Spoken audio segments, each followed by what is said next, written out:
Dans la dernière séquence, nous avons cherché à identifier le mensonge qui est derrière nos peurs et à identifier ces peurs pour repérer les lieux où nous pourrions être entravés dans notre liberté, dans le choix de la vie.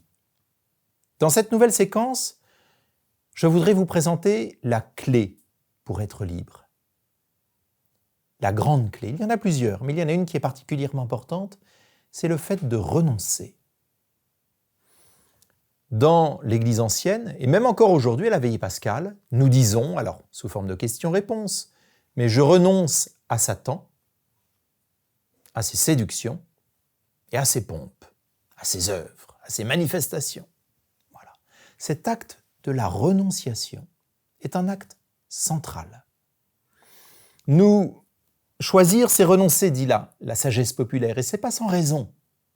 Oui, un choix implique de renoncer à quelque chose.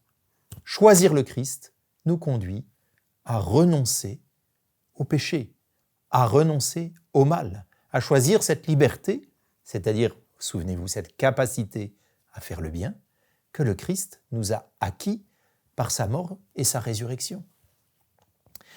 La mort, nous le savons, nous avons été par cette mort et résurrection arrachés au pouvoir de Satan. Nous avons été arrachés à la mort, arrachés au péché. Et nous sommes capables maintenant d'espérer, nous avons cette espérance en nous, la résurrection a vaincu la mort. Et donc nous sommes libres, profondément libres. Renoncer, qu'est-ce que cela signifie ? Eh bien, cela signifie que je ne veux plus avoir une quelconque complicité avec ce qui en moi donne prise à l'ennemi, donne prise à Satan, donne prise au péché. Je ne veux plus avoir de complicité avec les choix mortifères que j'ai pu faire dans mon existence. Je ne veux plus avoir de complicité avec les enfermements dans lesquels je me suis ligoté, enfermements qui ont pu être causés par des blessures que j'ai subies. Cette renonciation a 3 effets. Le premier effet de la renonciation, elle identifie le mensonge et le pouvoir qui se cache derrière. C'est le premier effet de la renonciation. Nous avons identifié dans l'étape précédente les peurs et les mensonges qui m'habitent et qui me lient. Voilà, je vous donnais l'exemple de cette mère de famille qui avait identifié que derrière ses colères répétées, il y avait un besoin de contrôle. Le deuxième effet de la renonciation, après avoir démasqué le mensonge et la peur, les avoir nommés, elle ôte le pouvoir à cette peur et à ce mensonge qui bien souvent cache en fait l'action de l'ennemi. Voyez-vous, Satan agit dans nos vies. Bien sûr, nous avons choisi le Christ. Bien sûr, nous essayons d'aimer comme lui nous invite à aimer. Mais si nous laissons encore en nous un espace, si nous laissons en nous une complicité pour cette peur, ces peurs, ce mensonge, l'ennemi continue à avoir un pouvoir sur nous et à guider, à influencer à travers des tas de choses, les biais cognitifs ou d'autres modes d'action où il nous suggère, il aime beaucoup cela, suggérer des mensonges qui orientent et déterminent notre existence et entravent notre liberté.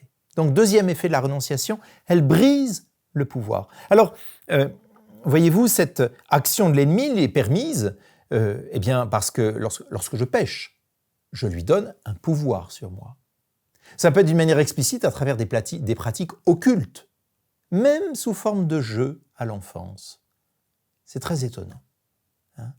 On a joué à faire parler les morts quand on était petit. Ça suffit pour donner une prise à l'ennemi.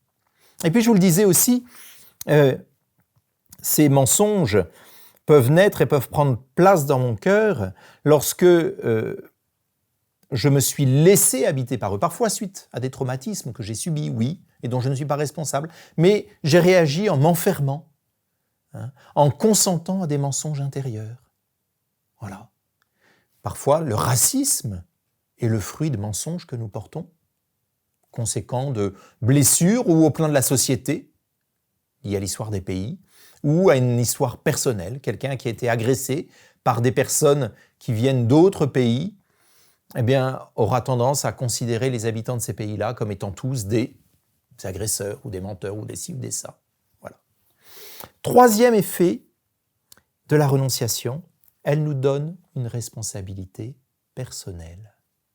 Quand je renonce, je dis en fait, je suis responsable. J'arrête de subir. Et Dieu m'en donne le pouvoir, par sa grâce.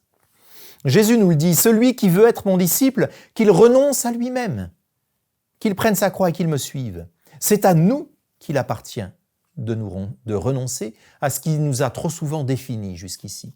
Renoncer, c'est un acte qui engage notre liberté et qui exprime le choix que nous faisons. Alors, renoncer est un acte qui se fait à haute voix, pour deux raisons. Une raison psychologique. Je ne sais pas si vous avez déjà fait un régime alimentaire, mais si vous avez pris la décision de faire un régime alimentaire ou d'arrêter de fumer, sans en parler à quiconque, c'est rarement suivi d'effet. Par contre, si vous partagez votre décision à quelqu'un, là, c'est plus facilement suivi d'effet. Parce que la parole nous engage dans ce que nous faisons. Puis il y a une raison spirituelle. Le démon ne lit pas dans les cœurs, grâce à Dieu. Il est très fin psychologue, il peut lire sur le visage, mais pas dans les cœurs. Et il a besoin d'entendre. Quand je dis, au nom de Jésus, je renonce à telle peur, le démon entend que je lui ôte son pouvoir.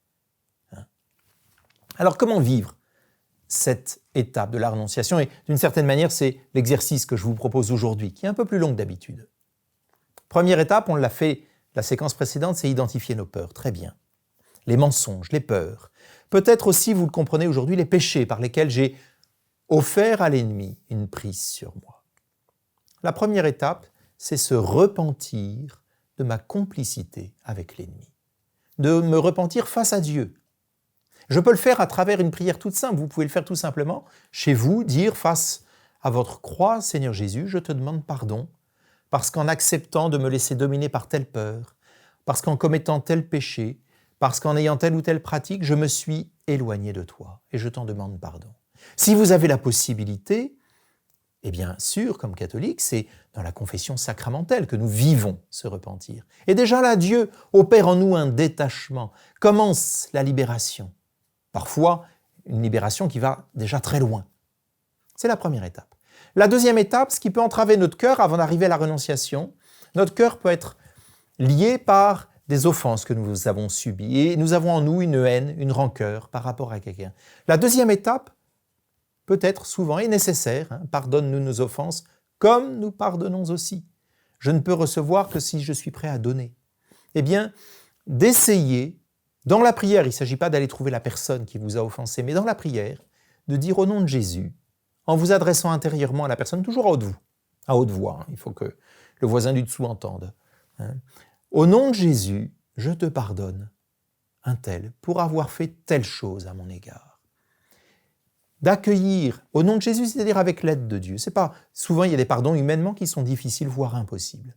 Eh bien, demandez au Seigneur de vous montrer quel pardon il vous invite à poser aujourd'hui.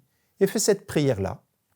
Au nom de Jésus, je te pardonne, papa, maman, Albert, Charlotte, pour avoir fait telle chose à mon égard, pour m'avoir manqué de respect dans telle circonstance, pour etc., etc. Et plus c'est précis, plus c'est efficace. Voilà. Enfin, je peux, à ce moment-là, formuler les renonciations que j'ai identifiées. Et dire, à haute voix, au nom de Jésus, je renonce au rejet. Alors quand je dis je renonce au rejet, c'est-à-dire je renonce à cette peur qui m'habite, ça peut être à la peur du rejet. Je renonce à ce besoin en moi qui fait que je suis ce faux besoin, cette peur qui crée en moi un faux besoin qui fait que je suis paralysé. Au nom de Jésus, je renonce au besoin de plaire à tout prix. Au nom de Jésus, je renonce à la séduction, à l'esprit de séduction. Et on peut comme ça lister un certain nombre de peurs, un certain nombre de mensonges. Au nom de Jésus, je renonce à la magie. Si on est allé chez le magnétiseur, chez le coupe-feu, chez le rebouteux, c'est de la magie. Ils ne le savent pas bien souvent eux-mêmes. Certains en sont parfaitement conscients. Nous ne le savons pas. Telle ou telle pratique magique, eh bien, au nom de Jésus, je renonce à la magie. Je renonce à cette relation avec ce magnétiseur que je vais voir tous les 15 jours ou tous les mois, j'en suis devenu esclave. Je le dis, et je le mets en œuvre, bien sûr. Mais voilà, je dis cette renonciation. Et puis ensuite, et le Seigneur nous en donne la possibilité parce que nous sommes baptisés et que nous agissons avec lui en son nom. Nous avons pouvoir sur l'ennemi. Et nous pouvons, une fois que ces renonciations sont posées, dire au nom de Jésus, je commande à tout esprit qui se trouve derrière ce à quoi je viens de renoncer. On n'est pas obligé de tout reprendre, une formule globale. Au nom de Jésus, je commande à tout esprit qui se trouve derrière ce à quoi je viens de renoncer de s'en aller et de ne plus revenir. Voilà.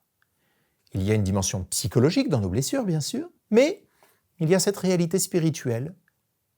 Ces anges qui se sont rebellés contre Dieu, le démon et ses anges, qui profitent de ses fragilités, de ses faiblesses et qui nous enferment. Alors, nous pouvons leur commander de partir parce que nous sommes fils du Père. Et je peux le faire pour moi-même. Voilà. Et à ce moment-là, on reste en silence. Peut-être que le Seigneur va nous montrer, il va y avoir une idée, une pensée, qui va nous montrer un autre point sur lequel renoncer, un autre pardon à donner. Peut-être, je le reprends dans la prière tranquillement et je repose cet acte de commandement. Et progressivement, la paix va entrer dans mon cœur.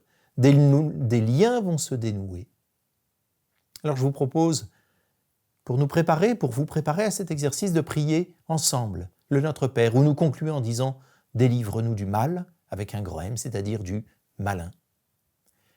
Notre Père, qui es aux cieux, que ton nom soit sanctifié, que ton règne vienne, que ta volonté soit faite sur la terre comme au ciel. Donne-nous aujourd'hui notre pain de ce jour. Pardonne-nous nos offenses comme nous pardonnons aussi à ceux qui nous ont offensés. Et ne nous laisse pas entrer en tentation, mais délivre-nous du mal. Amen.